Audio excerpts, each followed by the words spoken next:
I got to figure out why your chair creaks because other people's don't. But Some of them are missing bolts, so we have to buy replacement bolts. okay, our chairs are falling apart. Or we should just get new chairs because these chairs are not ideal. They're so lovely looking, though. Yeah. Not anymore. They look like a butt. Sat on them for years, which it did. It's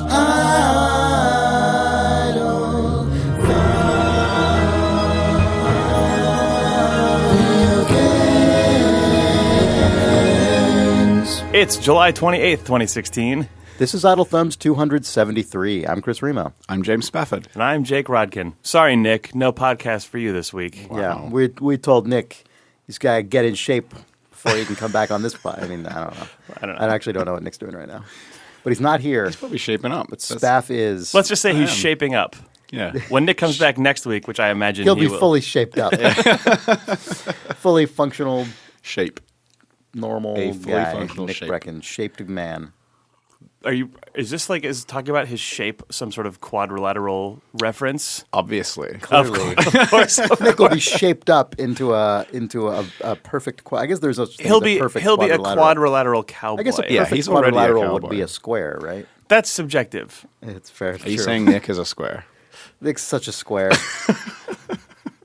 True fact. He'll shape up into a wackier quadrilateral with like weird angles. Whoa. Like a rhombus. Yeah, exactly. Parallelogram. Parallelogram. Parallelogram. Stop. Sorry. I mean, you keep going. It's fine. Parallelogram. Okay. Tell us about your cowboy, Jake. Okay. I'll tell you about well, So Nick Breckon, this my week, cowboy. This week on Idle Thumbs, we're going to talk about a lot of games that we've either talked about a lot before or worked on in some capacity or know people who worked on, I guess. That's the recurring theme of this week's podcast. True. But I am going to talk about Quadrilateral Cowboy because it came out this week. It's and I like it a ton. It's a new game from Brendon Chung, aka Blendo Games, who made 30 Flights of Loving and Atom Zombie Smasher, which you may have played, and Gravity Bone, which you may have read about on a lot. Which you may have read about in anything you've read about Brendon Chung. Yes. Because it's always mentioned. Because they talk about it all the time. I mean, justifiably. Anyway, Quadrilateral Cowboy is a first-person hacking puzzle heist game. You play as one of three hackers in a sort of fictionalized, hyper cyberpunked version of the 1980s. You basically go into these virtual simulations of various heists that you and your crew are going to do, and you get through them by dropping down a 1980s like briefcase laptop and break into the computer system that powers these spaces. So you open doors and disable security cameras and whatever else to try and sneak in and achieve your objectives. And I don't know how do I get into what is enjoyable about this game? It's I think the thing that's enjoyable about it is that it in hacking into the sort of doors and grates and lasers and cameras and all of the things that you're interacting with in order to plan your safe route through these levels. There is something that happens where it feels like you're creating something that is coming from you, even though it's all there. Like, it's all prescribed to some extent. I mean... It's a puzzle game almost. It's very analogous to Portal, which I didn't expect. Interesting. I mean, I feel like It doesn't feel that way to me, but I'm curious to hear this. Oh, I think in Portal, you have a portal gun, and you're given these sort of set of prescribed test chambers. You're like, okay, there's going to be... I'm starting here, and my objective is to get to that thing. And I have the tool that is the portal gun, and there's very much the developer prescribed route. You can sort of feel in a Portal game, okay, I suspect that the developer put this white wall panel up here because I'm supposed to go in there, pick up this block, pull it through there, and set it on this plate. Mm-hmm. But you can also, because there's a lot of physics in that game and because it's a first-person movement-based game, you can sort of squirm around on edges or do a weird end around or accidentally come up with a solution 3,000 times more baroque than the developers intended that still has the same effect of making you get through it and feel like a boss. And I feel like Quadrilateral Cowboy has some of that going on in it where sort of I know, like, I can type in a chain of commands that will open a door for 3 seconds and turn a camera off, and then I'll be able to get into the next room, which gets me one step closer to the contracts that I need to photograph that I saw at the beginning of the level. But alternatively, I've seen in YouTube videos people just do completely outrageous stuff where you can in some of the earlier levels that only use the hacking deck, you can program one gigantic string command that will basically complete the level for you in one go. Or there are people who just absolutely don't understand what they're doing and end up, Right. doing 3,000 additional steps. But but the end result still feels like, you still end up completing the puzzle at the end, and you end up getting you feel happy about yourself. Yeah. I liked how accessible hold on. that hacking is. I sorry. agree. Really quickly, there was someone Spaff. in response to last week's podcast who pointed out enjoying Jake's video game worldview in which reactions to all games are filtered through Valve games. I know that's very often the case. I play and like those games Yeah. a lot, and they're really foundational for my PC gaming experience. But I also think that this style of first-person physical simulated puzzler came out of Sure, Portal I really guess heavily. that's an easy touchstone. Is what I was thinking of as well when I kind of first booted it up, and I was like, "Oh, this is far more like Portal than I thought it was going to be." I feel more comfortable now with that knowledge. I think that there are people who thought that maybe it was going to be, to your point a second ago, that it was going to be some sort of deep hacking simulator, but it's more uses simplified string commands, which I think you were saying, Chris, or maybe you were getting to, the fact that you end up typing all this stuff in from scratch and you sort of can browse the directory structure and look at the world and figure out what commands you enter. It ends up feeling like you are creating a really simplified version of code and you are sort of figuring out the system. But at the same time, you're basically the commands that you're issuing are really simple and really repeatable, and to the point that they almost feel just like a simple mechanic that then ends up getting not abstracted, but instead complicated, Right. by the fact that you're typing in all the letters by hand and you can introduce typos and you can get command strings backwards and stuff like that. Yeah, no, I think that makes sense, and I understand where you guys are coming from. Why did it not feel like that for you? So structurally, I can understand why it did.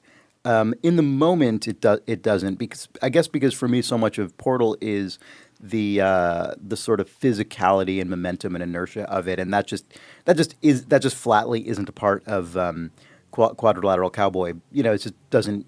It's just not the kind of game it is at all.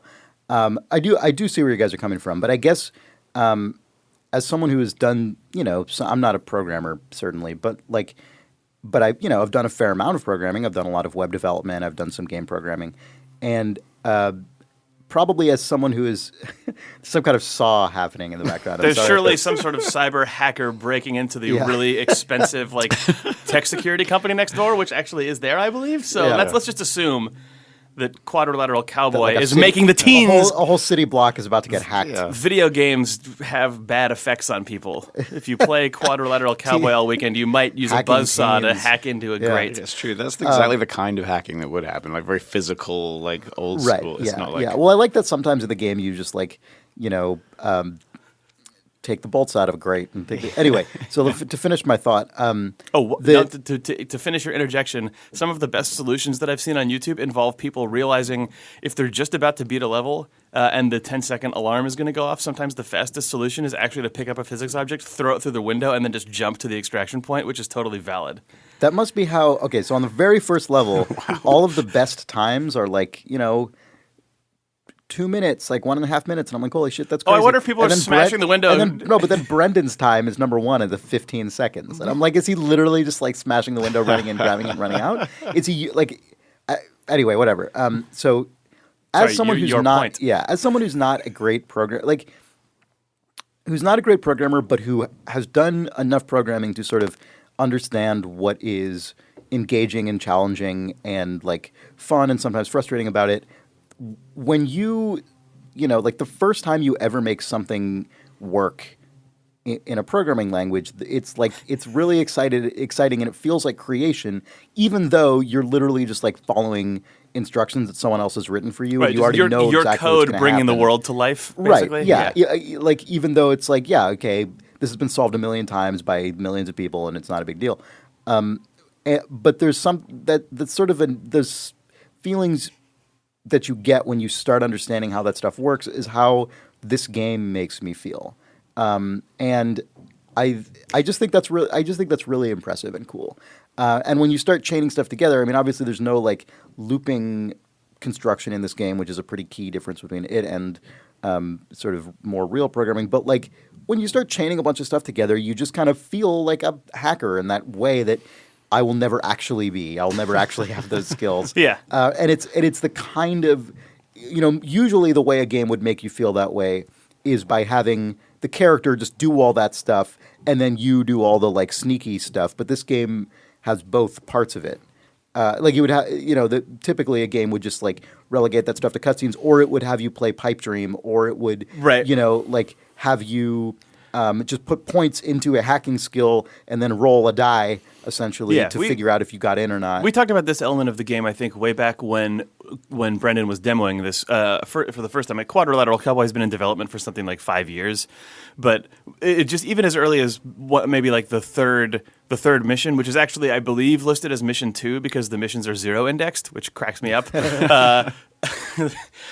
You get this almost like cyberpunk version of like a Thomas Crown Affair style, or like Ocean's 11 style situation where the same room that you often do 3 quests in the same space, sort of increasingly elaborate heist. And the third one that the game has you do is one that requires you to master at least having like 90 seconds of code executing completely independently of you.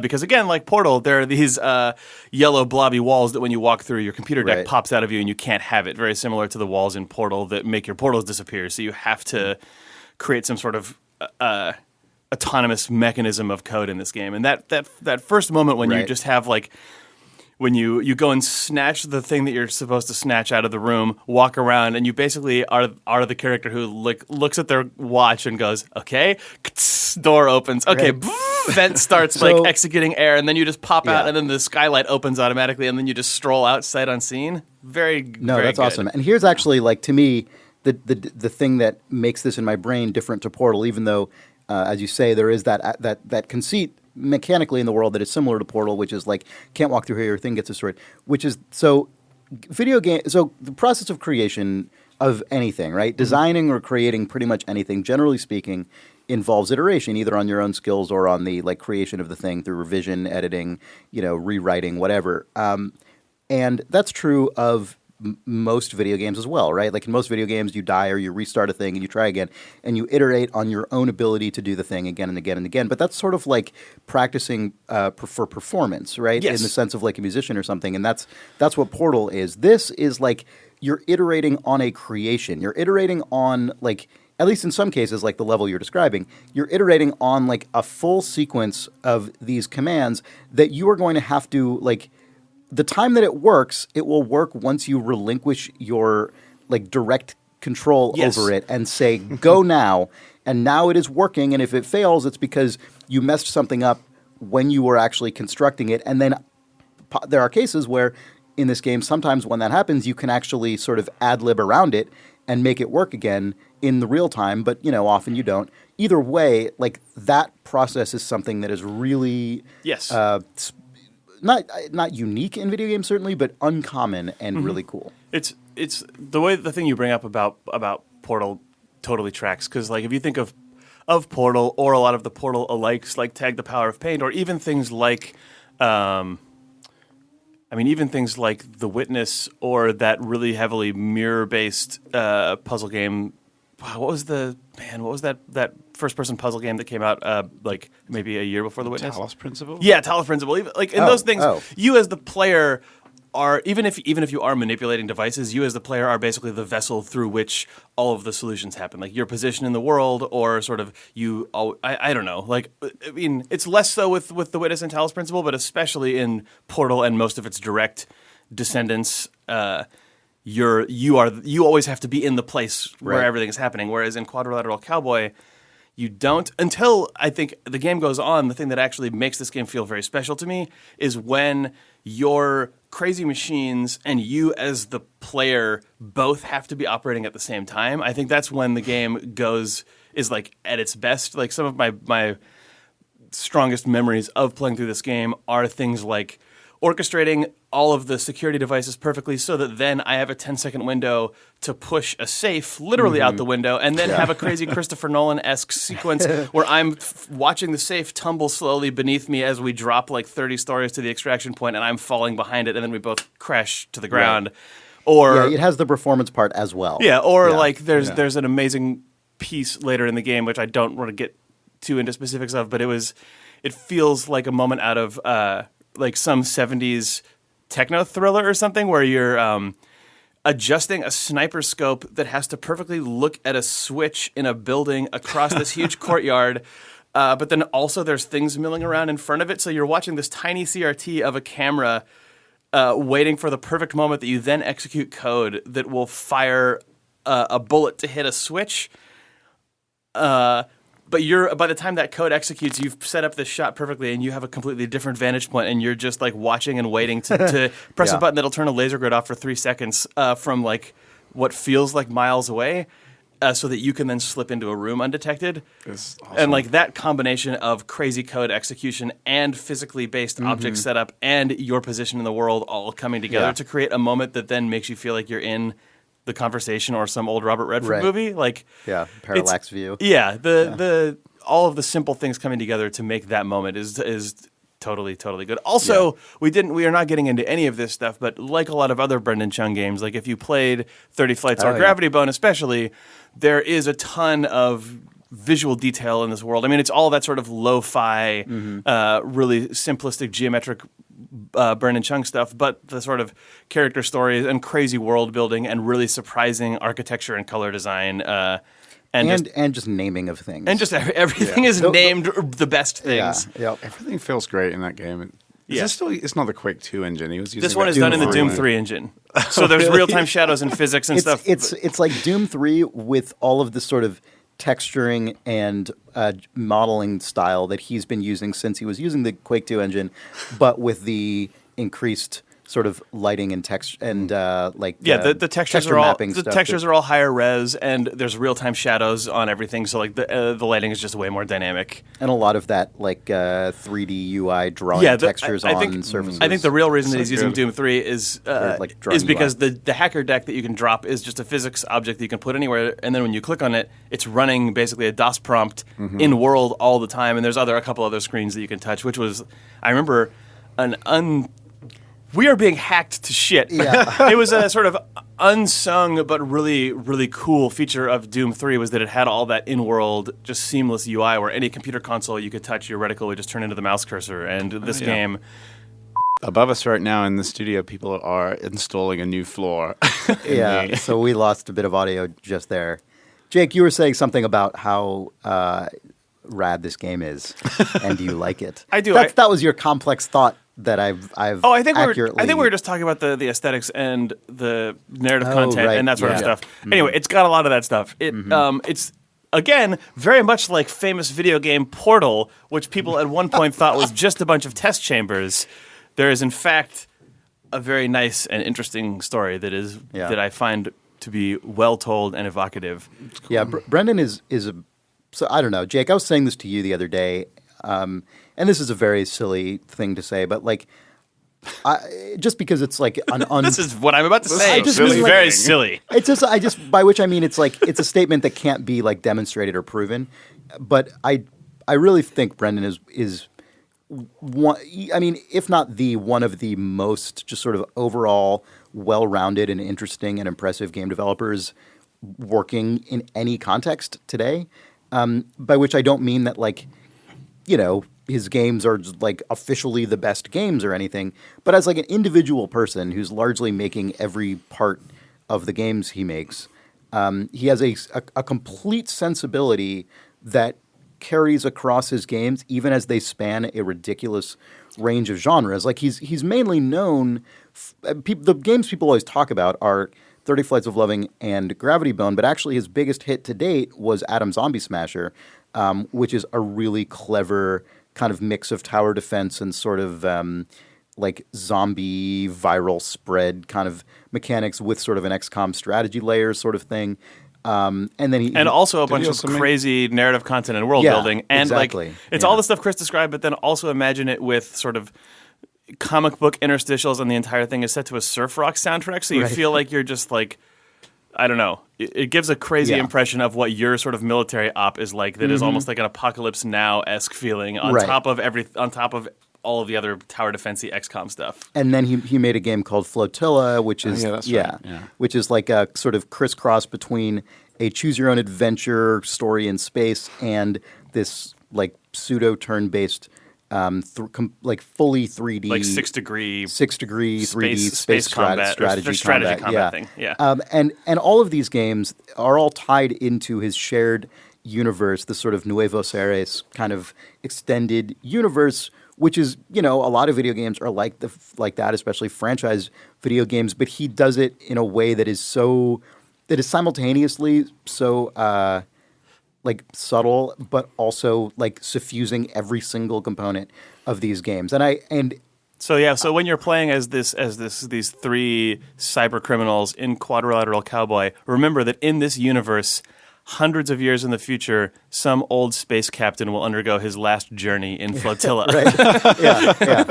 And and I don't know how to communicate, I guess, why I would make such a grand claim about like sort of Brendon's overall, like how impressive he is as a game developer. But I think when you play his entire range of stuff, you were going to say Oeuvre. I was thinking of saying Oeuvre, and then I didn't. I considered an Oeuvre.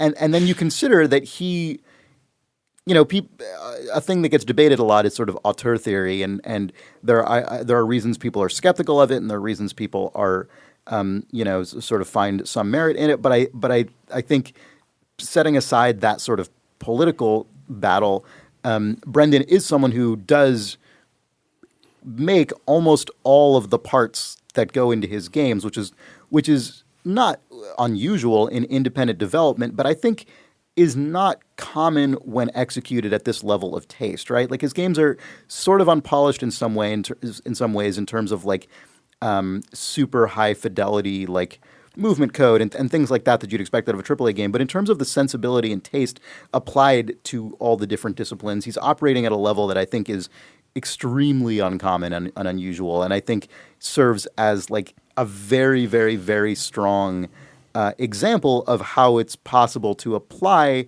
some kind of creative and game design sensibility that spans game design genres, which is difficult and unusual, I think, and also communicates very strong world building and story without overly relying on a huge amount of text and explicit narrative content. Like it's just, I think his works in total are sort of a masterclass in a lot of things that are very specific to video games and are executed at an extraordinary level of sort of uniqueness and vision. And I will cap this all off by saying that we know Brendon and are, have worked with him in some fashion. You indeed did the soundtrack. I did the soundtrack to 30 Flights of Loving. And 30 Flights of Loving was actually produced because we sort of... It was funded by Idle Thumbs. Yeah, we poked Brendon into making it as a reward for our 2012 Kickstarter.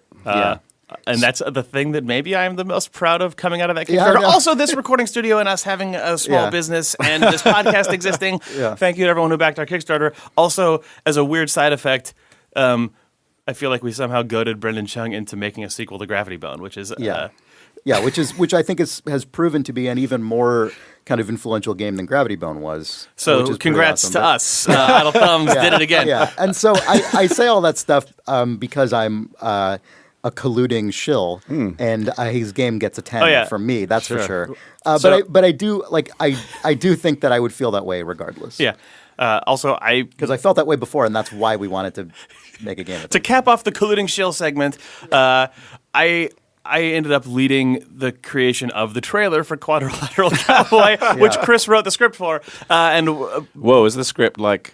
execute scene 3? No. Wait. I want to talk about the stupid trailer for half a second because Brendon sent me a test build of the game almost a couple years ago at this point, and I got this idea for a trailer, which was showing all of the crazy devices and all of the crazy ways that you hack into systems and infiltrate the world in this game. And there's a bunch. Like we talked about the hacking deck only, but as the game goes on, the sort of fiction of it is you use the money you get from these heists to buy an increasingly outrageous arsenal of hacking tools. The tools themselves are awesome. Like one of the first things you do in this game is build a computer. Out. Yes. Like you go to a cupboard, take out the RAM, put it in the machine. The first heist that you do, you only have a little hand controller, and it's revealed that the reason that you're doing that heist is to get like the sickest CPU available to put into your home built computer. That's awesome. But I had this idea of like a fake 80s TV broadcast news anchor telling a story about cyber criminals and how it's a threat to the world and how you need to watch your back because people are going to hack you, and having that audio play over just a crazy montage of the most outrageous fake retro hacking in the game. And Brendon was convinced quickly into letting us make that. So Chris and I... Chris wrote the newscaster script. Our friend Aaron Ash, who does a lot of voice acting under the name Aaron Yvette, did the news anchor voice, and then Derek Liu, who does a bunch of trailers for the Behemoth and Campo Santo, put it together. And I'm very proud of it. Yeah. Also, we stand to gain no profit from the success of this game. So please don't draw MS Paint Red Arrow shit, because we have no financial upside on this whatsoever. In fact, we also have made literally 0 cents on 30 Flights of Loving. That's true. Also, we said, Brendon, we will give you some money from the Kickstarter, but that was basically us giving Brendon our Kickstarter money and not making any money off any of it. So this is like enthusiasm only. It's anti-collusion. If we're colluders, we're the shittiest ones when it comes to this stuff, because we literally didn't even think of making money. Like, well, speak for yourselves. I've been cashing in. So often when people say, like, I wouldn't even think of it, what they mean is, I did think of it, and my principles are such that I decided it would be unconscionable for me to accept money from this. No, we literally didn't think of it. We actually did not even occur to us Chris, that maybe... I was paid to make the trailer, but then I gave all the money to Derek Liu and Aaron. Oh, okay. Well, you didn't even offer me any. So I knew you would do it for free. So wow. I also knew that I was already majorly underpaying the people who were helping me. Yeah. Sorry. That's okay. Anyway, now we're anti-colluding, and the point that I'm talking about just being... anyway, it was a favor for a friend and enthusiasm. I want to ask you guys one question, which is just how far into the game did you guys both get? Well, I don't know how to answer that exactly, because which job are you on? Well, I don't know, because the released game, I've only played the first few, but like you, I had a development build of this game, and so I've played to different points of the campaign at different times, but I don't know how that tracks to the current one. I played like the first 3, I think, and then I watched some people on Twitch playing some later stages and stuff, and there was some like crazy jumping things going on. When you guys get to the end, I want to talk to you just about the story and about the stuff that happens. So we could do a quicker Quadrilateral Cowboy segment sometime. This would be in a the future. fun game to stream at some point. Also, it would, yeah. Also, man, I'm really looking forward to studio. speedruns of this thing. I've already watched a few just in the first couple days of release where people just pre-program huge functions to complete the level automatically, and just like then the sort of agility, mobility stuff comes into it really heavily because you can mantle all over the place and you can do Quake sort of strafe jumpy shit. So like, anyway, whatever. We've talked about this game for way longer than we probably should have. So again, since we've slipped into our classic not referring to it by name, the game is Quadrilateral Cowboy by Blendo Games. I said that just a second ago. Since Jake has never mentioned the name of this game ever. Cowboy. The game is Parallelogram. We're going to take a break now, and we'll be back in just a second. Okay. Video games. This episode of Idle Thumbs is brought to you by the Idle Thumbs store. Our favorite sponsor. Wow. Good sponsor. I know. We get a real good commission off these ads.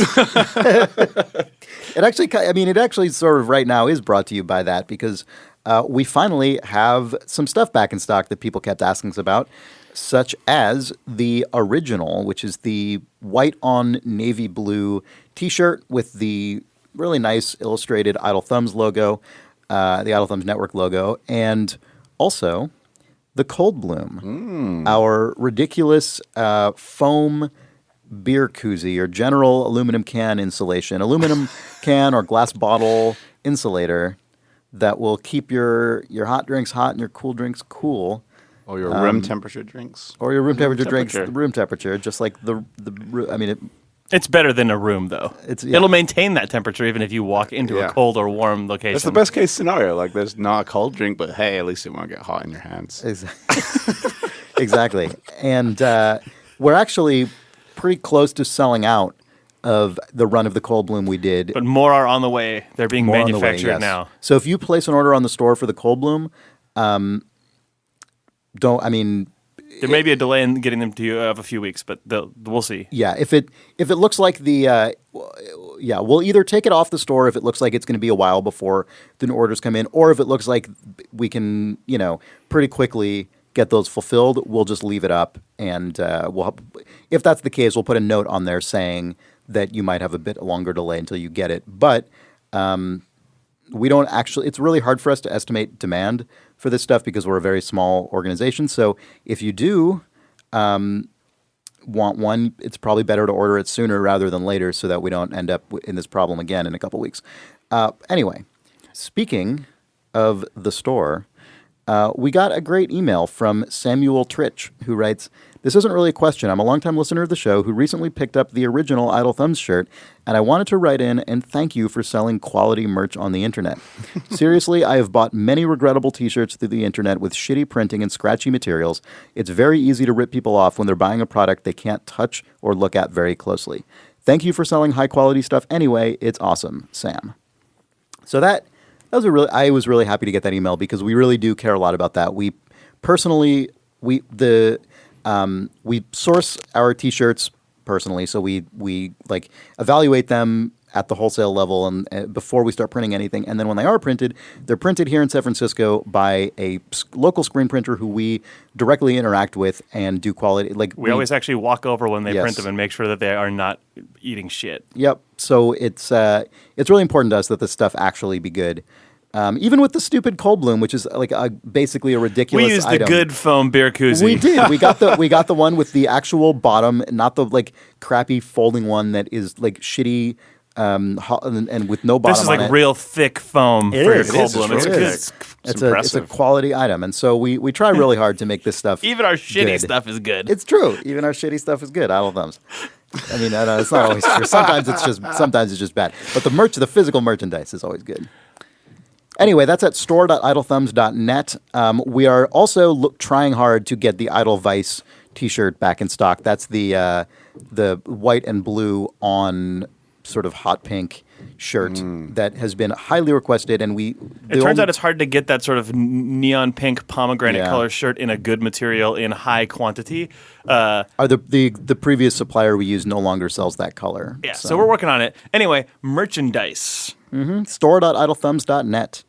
Thanks, Idle Thumbs. Oh, you're welcome, Chris. Oh, and I say you're welcome. This week on the ad, I'm actually from the organization. It's that true. is Wow, welcoming nice. you. Yeah.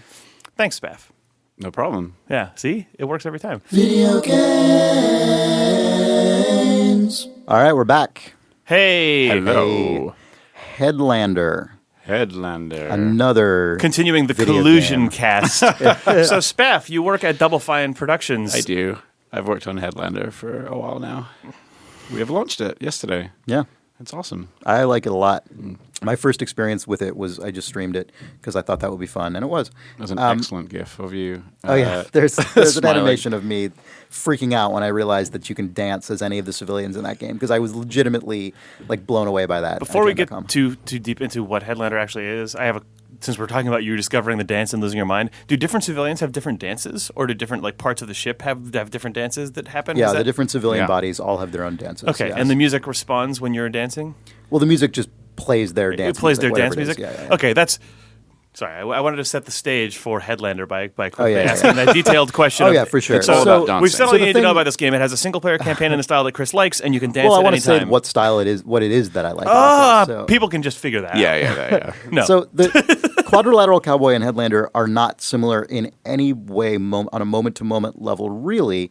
It's first versus third person. Like Headlander is this sort of like puzzly Metroidvania side-scrolling platformy thing, and Quadrilateral Cowboy is a first-person sort of sneaking hacking simulator, and they're very different, and they look totally different, completely different. But they both are like very constrained in scope in a way that makes me feel like I'm not playing something huge and overindulgent and overwhelming.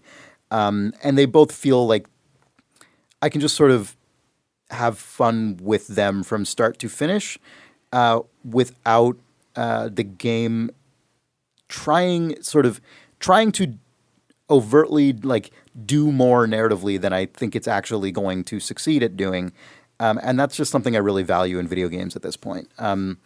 I think exercising restraint is really, really hard, and I really like when games do it. And these games, this is like a category of game that used to be really common in the sort of Xbox Live Arcade era, right? It's like, oh, it's this sort of small scope thing that has some really clever ideas, looks really cool, and it's got like a beginning, middle, and end, and you kind of play through it. And that has sort of given way to, on the indie side, infinitely repeatable like survival or simulation stuff, which I do also love, admittedly.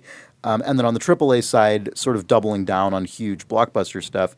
And so this kind of middle ground is what I love possibly the most, or if not the most, as much as anything else. And I'm really, this week there's two of them that came out, and I like them both a lot. So that's very exciting to me. I feel like I shouldn't talk about Headlander, be too much like me marketing.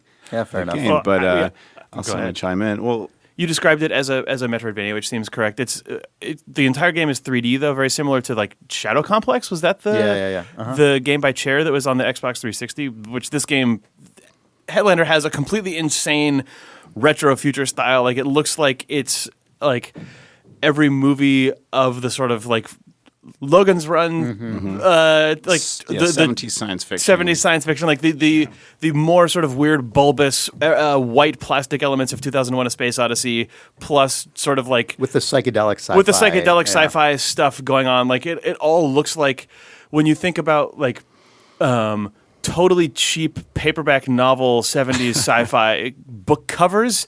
Like if there was a world that was entirely that forever, that's the aesthetic of this game. And its creative director is Lee Petty, who was I think the art director on Broken Age, and also he was the lead on Stacking at Double Fine, and also was an art lead on Brutal Legend, but he was the lead on this game. And that dude is a boss.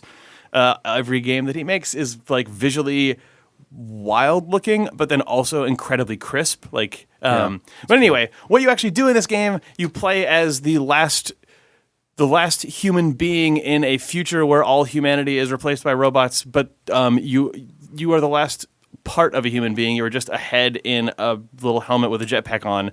So you fly around the world and either shoot or tear heads off of any of the enemy NPCs. Or civilian and friendly NPCs, and just your head uses the same universal dock as every robot head, so you can then take over any body. You can take over anybody. You then get their weapons or their abilities, and you use those things to defeat other characters or gain access to other parts of the world in this gigantic Super Metroid-y looking map. Like the Super Metroid stuff seems to map pretty heavily. Like when you take over the head of a like mall guide robot, you get more map information out of it because it has a map in it. Right. And there's stuff that's like Metroid. There are little rooms that just serve to sort of give you a one-time upgrade. And so, I mean, there are a lot of parallels. What's different about it though is the combat and the navigation, right? Like in Headlander, there's not a jump button. You can fly around when you're just the head, and it seems like you get infinite flying time. But once you've docked with a robot, robots can't jump very well, apparently, it turns out. But they can shoot laser beams that bounce all over the place, which seems like it ends up creating, from my experience watching streams at least, looks like some weird combination of using the bounces to solve puzzles, and then also sometimes when you're a flying head, it almost looks like a bullet hell game in times when you're just dodging shots to try and get to your objective. I don't know. Does that describe this stuff accurately? Yeah, for sure. Definitely does. It's really cool. I like in terms of like Metroidvanias, I think it's a lot more casual, like more accessible perhaps than a lot of the really crazy long ones that make you backtrack all over the place. That's true, although it does get pretty intense in combat. Like rooms will just fill with lasers in a way that is more intense than I expected. When you die, it usually just spawns you back.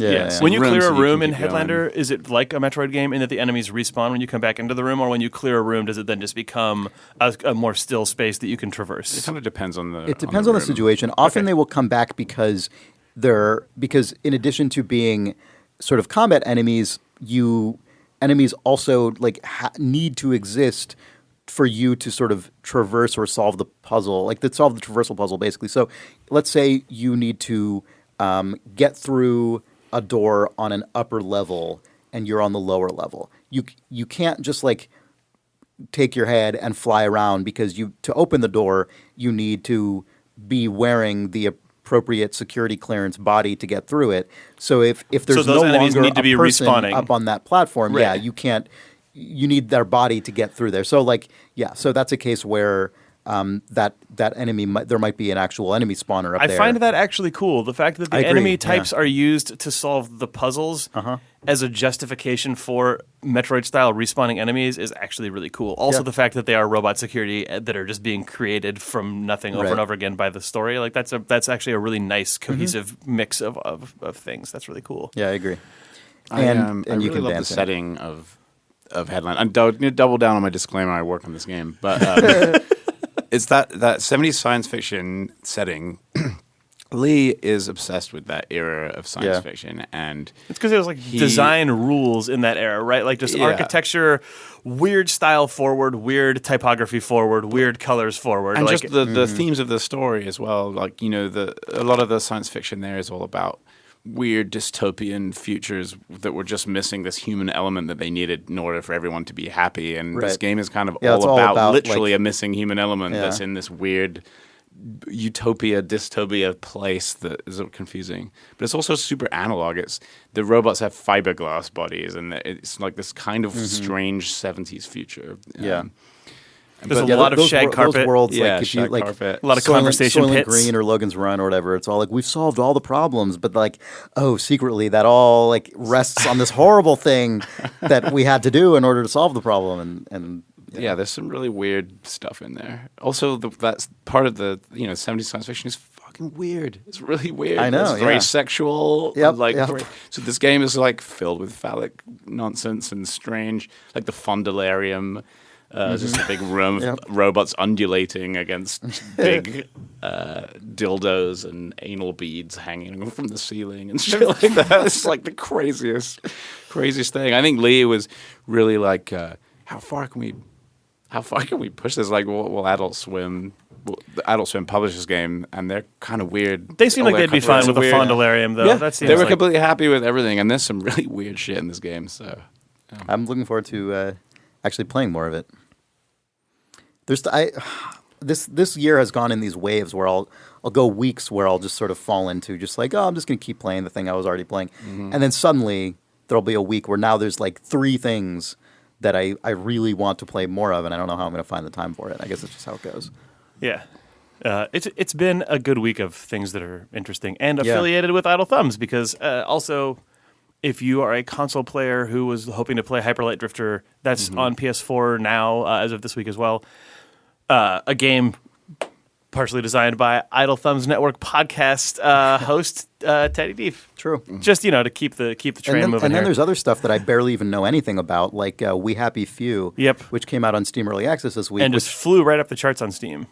did it? Yeah. Oh wow, I didn't even was see doing- that. it's been- oh, that's cool. yeah. I I think it did. At least I don't think I'm crazy right now. No, I mean I believe you. I'm partially I believe you because that game, I guess, is actually a sort of replayable survival game, which I totally didn't realize. When you look at the trailers for that game, one, it looks like just visually, it has so many things in common with BioShock Infinite in terms of just how it's textured and lit and how the sort of geometry is constructed proportionally, but which was, although as it turns out, I think because of that superficial similarity, I'm like, oh, okay, this is going to be a sort of single player story campaign. Apparently not. I mean, it is single player. I think but the scale of it is smaller than something like DayZ, but I think that its inner workings are similar to DayZ, where the world architecture is a little bit more cast in stone, but then the enemies and drops that are inside of the game get random rolled inside of that, so there's not always going to be a health or a weapon or a guy in various places. Yeah. So you can rerun spaces and different things happen inside of them, but it's not like, I don't think it's building whole worlds out of chunks like a roguelike. Sure, yeah, that makes sense. So that's We Happy Few, and none of us I don't think have played it. No. but I'm curious about it. I want to quickly, before we get into reader mail, touch on RimWorld again, because essentially what happened last night during my RimWorld stream, which was part 7, I believe, of my ongoing RimWorld series. That for reasons that I will leave to you to witness. That was the conclusion of the video games colony. It was quite a bad a bad thing happened in that. So Man, I'm excited to find out about that. Yeah, I put it up to sort of an informal vote among the stream viewers as to whether they wanted me to reload a save and keep going with that colony, or whether they wanted me to create a new colony. And it was overwhelmingly in favor of creating a new colony, which I agree with. I think that would be fun, given the knowledge that I've accrued from my first colony. So I don't really need to talk very much more about this. It's at twitch.tv/idlethumbs is where I do the stream, and all of those streams get immediately, as quick as I can, archived at youtube.com/idlevideos. But I talked about my colony a lot last week, about all the crazy shit that happened on it. And then as soon as that episode went up and the forum thread was posted, immediately people started, literally like the first response to that forum post included, there were multiple people who pointed out all the shit I forgot to mention that was even more insane about my colony than what I remembered for the purpose of that episode. And so I'm just going to, in lieu of myself talking a lot more about RimWorld, I'm just going to read a couple of these forum posts. Nappy says, the RimWorld streams have been amazing. Chris forgot to mention that after forcing Danielle's mom to deal with that crazy Timberwolf and turning it into kibble, she felt so stressed that she, a known pyromaniac, decided to set the base on fire while everyone except for one hardworking teen was sleeping. He also made the crew butcher a human they had killed. So, they're not just complaining about the ugly surroundings and cramped bedrooms. They have serious psychological issues to deal with. Seriously, watch those streams, everyone. I need to actually add an additional thing about this, which isn't just that she decided to set the base on fire. She actually, she took the dead Timberwolf corpse, put it on the stove, and then lit it on fire as like some kind of ritual sacrifice or something.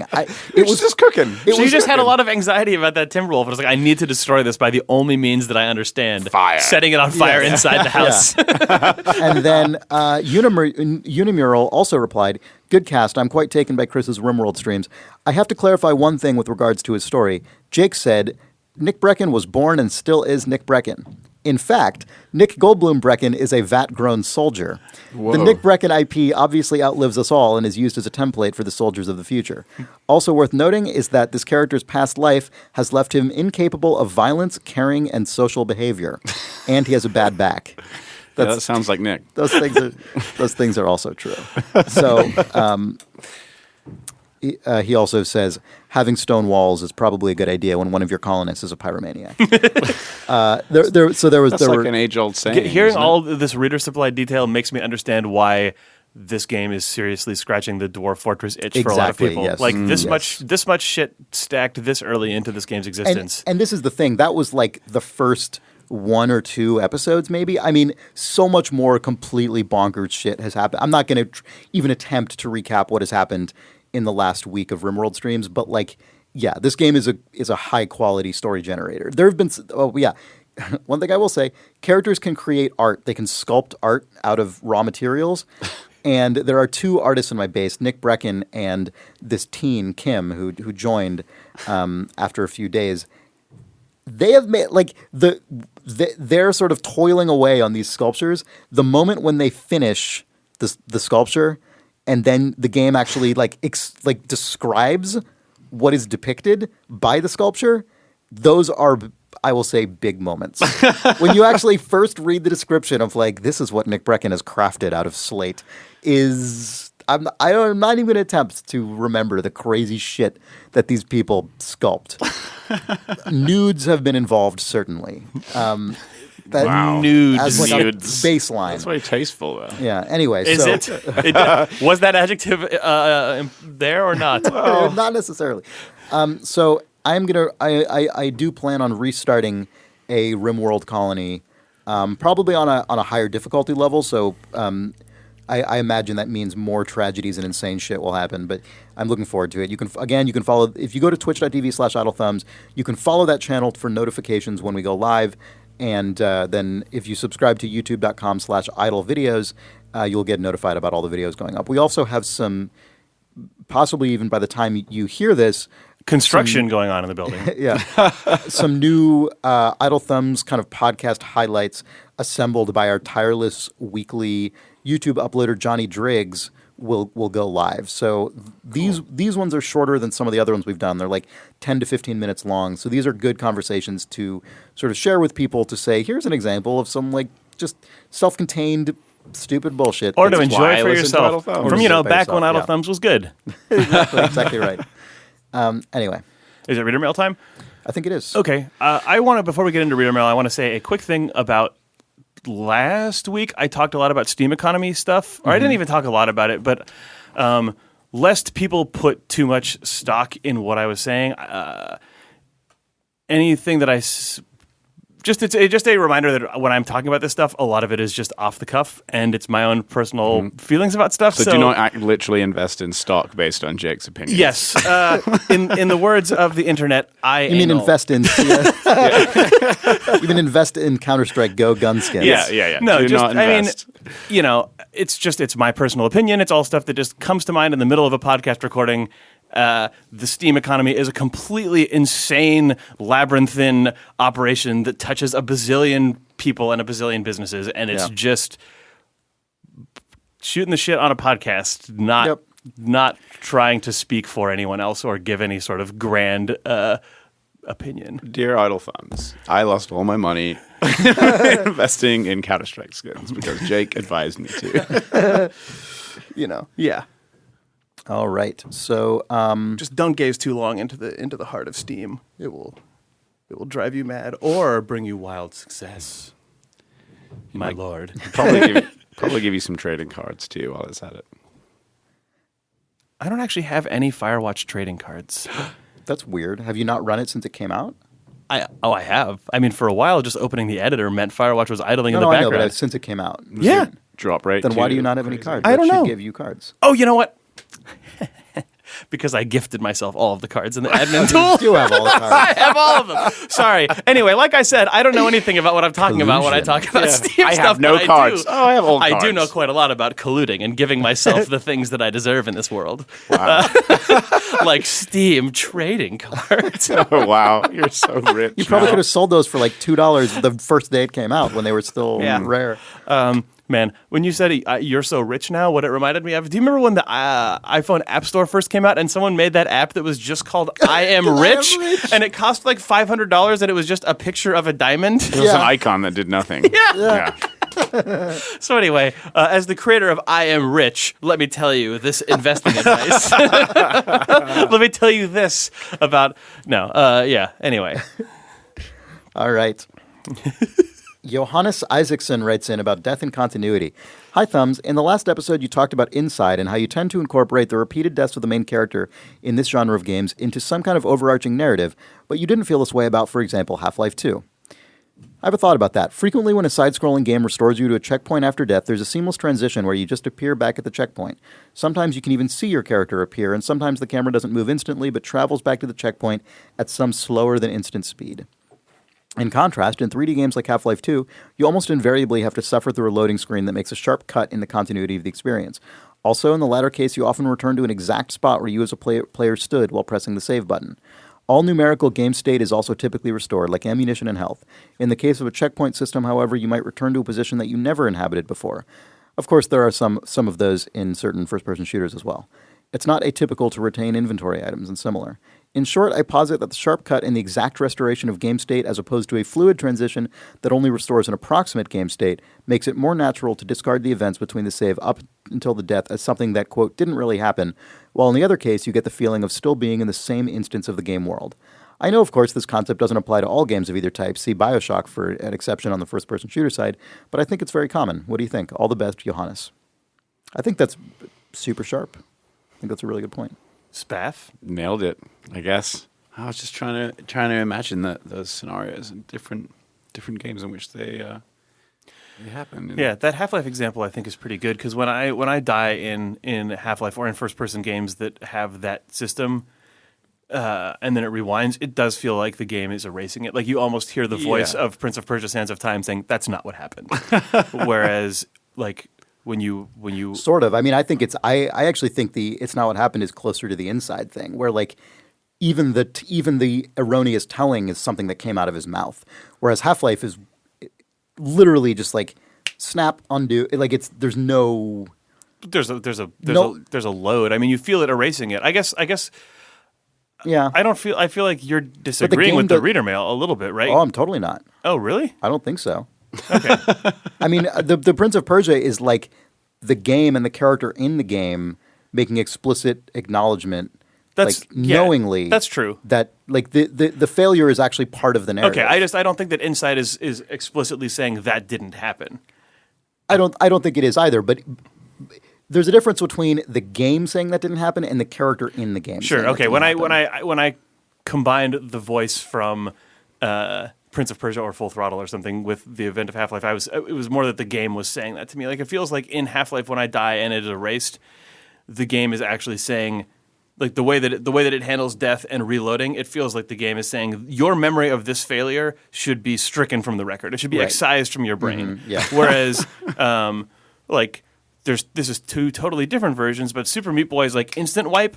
And obviously, Super Meat Boy leans into it hard by showing you all of your deaths at Right, the end. But yeah. Super Meat Boy is feeling like it's just saying that was one attempt of many, and it is Yeah. on the record. And Inside, it feels more like the deaths. It's not telling you to forget them; it's telling you to remember all of them. Yeah, no, I agree. Which is whereas it seems like Prince of Persia, Sands of Time, when the prince says that didn't happen, that's putting a little fun button on the fact that you should still be forgetting that it happened.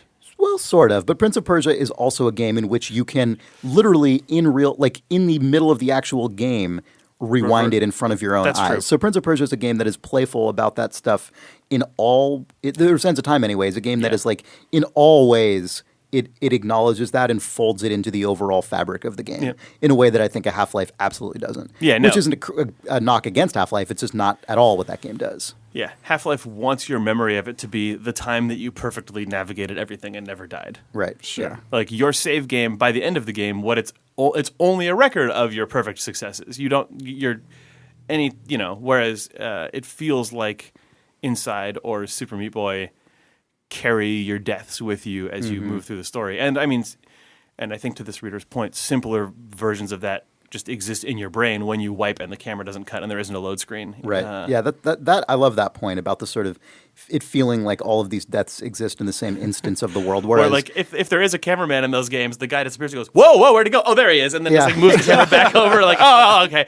I guess there's another one of these guys. I'll film this one now. I always find it really weird when The games inside choose Lakitu. that narrative, or the narrator says, like, that's not really what happened. Especially if it happens a lot to you. It's like if someone was telling you a story and they kept just making up a bunch of yeah. shit, it was like, actually, that's not I mean, really we had what a- happened. we had a We talked huge about that gag a about ton that. when Sands of Time came out about just how fucked and insane that the story. Like if you're the princess, just hearing him be like, no, that's not what happened. I found these spikes, but then I fell on them. wait a minute. But then I fell on them. But then I fell on them. But I didn't. But then I got But then past I- them. but then I fell a on the other pterodactyl ones. killed me. But then I fell on the spikes again. But then I didn't. It's like we talked about this for like way too long years ago on the show, and how.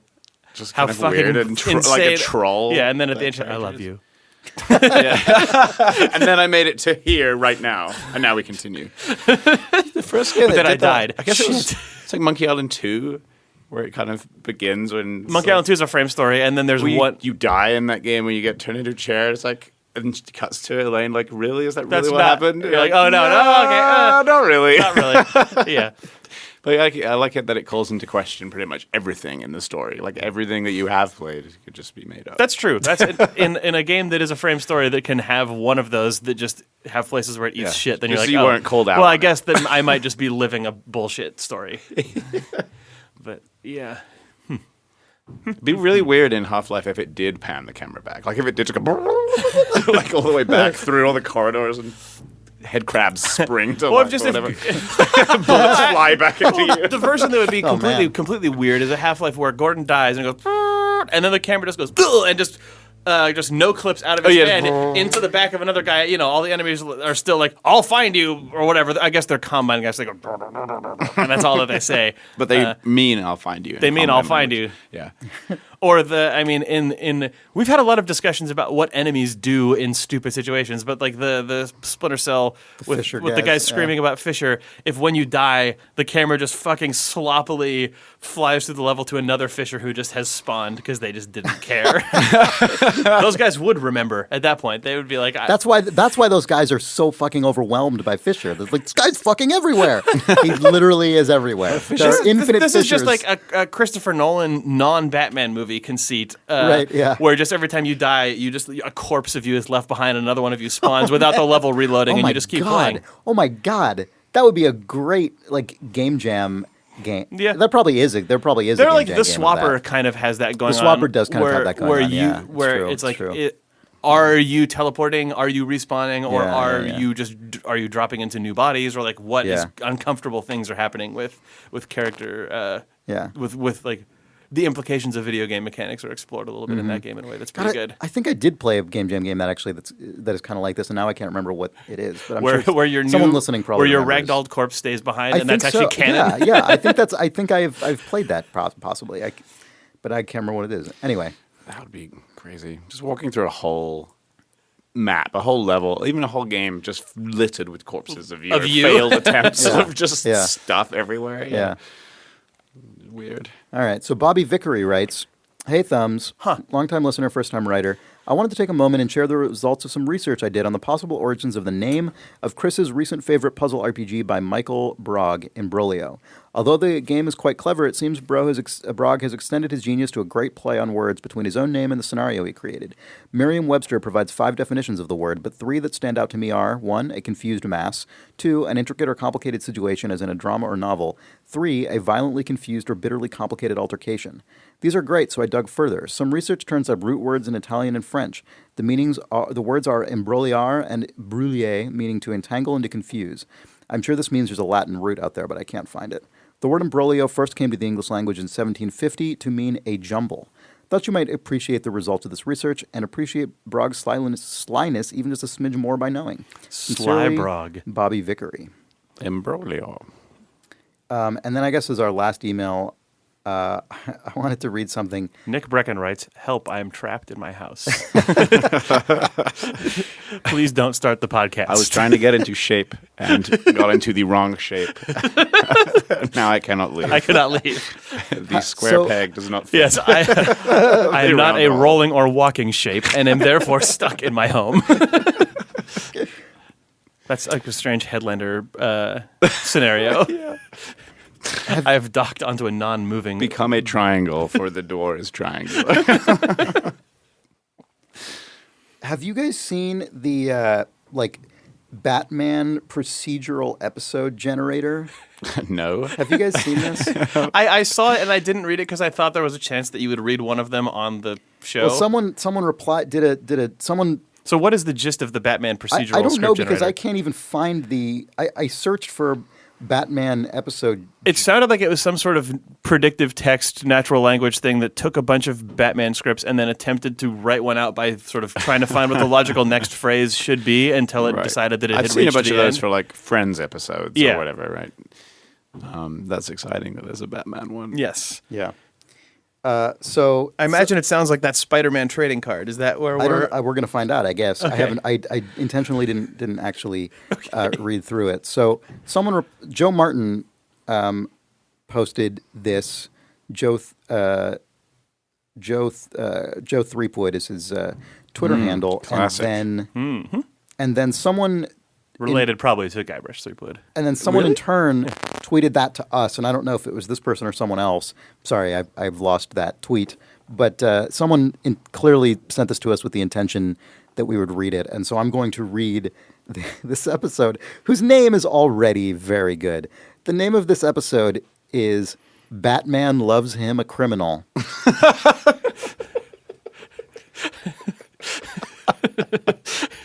So... synopsis. Batman is looking for a secret weapon to use on his birthday. He gets involved with gangs and discovers that this is exactly what he wants. Batman learns that he has been abducted from his past, and he is merely a series of stories related to justice. That's not wrong. That's too prescient. That's too too good. Batman isn't paid to destroy crime corners. He is actually attracted to the crimes, and also the Penguin. The Penguin begins to fall in love with guns and with gangs all over Gotham. Batman is destroyed. Batman must join the Penguin. He loves him, a criminal. The Penguin finds out that Batman is destroyed, and that's where the real victim is. He makes an advance on Gotham's toughest cop, Harvey Dent. Batman finds out. Batman is destroyed, and his face is an explosion. Batman must stop the Penguin in order to keep his confidence. He suspects that the Penguin is an addictive face, and he has no choice but to ask for more of the Penguin.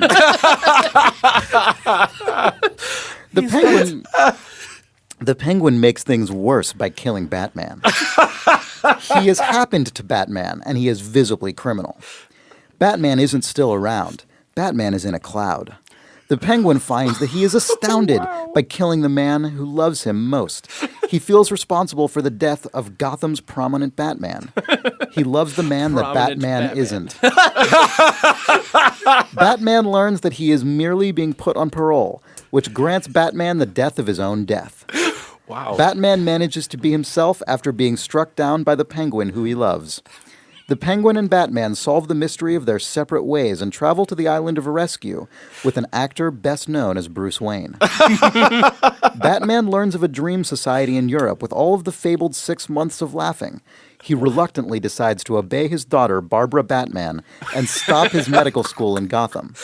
The Joker also receives an award for outstanding music and combat. Man, Telltale's Batman game seems like it's fucking weird. There's too much gold in there. Barbara Batman. That's probably her name. Yeah, but also winning an award for music and combat is the best award that you can win, I guess. I guess I can see that being a video game award. Yeah. And the best music and combat award goes to the Joker. goes to Barbara Batman. Joker was robbed. That's so good. It's so good that it just keeps... Yep, it keeps things and then refers to them constantly. Thanks, person, for making a robot that made us that Batman story. Just too good. All right, well, good. Thanks for listening to Idle Thumbs. Thank you. And this construction. And thanks for listening to this construction noise that has probably ruined this podcast. We can be found on the internet at idlethumbspodcast.com. We are on Twitter at idlethumbs. We're on Facebook at facebook.com/idlethumbs. We have been streaming a lot on at Twitch. idlethumbs.casino. That's true, at idlethumbs.casino. And those videos are archived at youtube.com/idlevideos. We have a lot of other podcasts going up these days on our site, including Idle Weekend, 3 Moves Ahead, Designer Notes, Terminal 7, all kinds of good stuff. The Idle Book Club. It's pretty cool. Lots of content all the time. Lots of content on the internet so much for your content. ears. I know. And now for your eyes also. So, yeah. We haven't yet got mouth content, but we'll get there. Like food? Yeah, I mean, we've got stuff for your eyes and your ears. We need nose and mouth. You could chew on a Coldblum. You could I mean, Chew on a you could drink. you could chew on a Coldblum. Yeah, that's our 90s Coldblum 90s slogan, yeah. Hopefully we'll be inspired by the lascivious contents of Headlander to create some mouth and nose and touch content. I mean, food can knock out all 3 of those at once. That's true. So just get ready for some food. We're going to start a bespoke food delivery subscription box. That's true. Wow. Yeah. I'd subscribe to that, actually. Weird, You probably curated shouldn't. mess. You really probably should not. Anyway, yeah. Oh, and you can send us email at questions@idlethumbs.net. Please send us more generated Batman stories. I would really welcome them. We might not read them all on the show. Jake loves him a generated Batman story. Bye. Bye. Oh, thanks, Spaff, for appearing. Oh, yeah. No problem. It was my pleasure, sir. Good. That's No what I thanks wanted to Nick Breckon for not appearing. for not appearing. He wasn't in shape. or I'll be whatever. back in shape soon.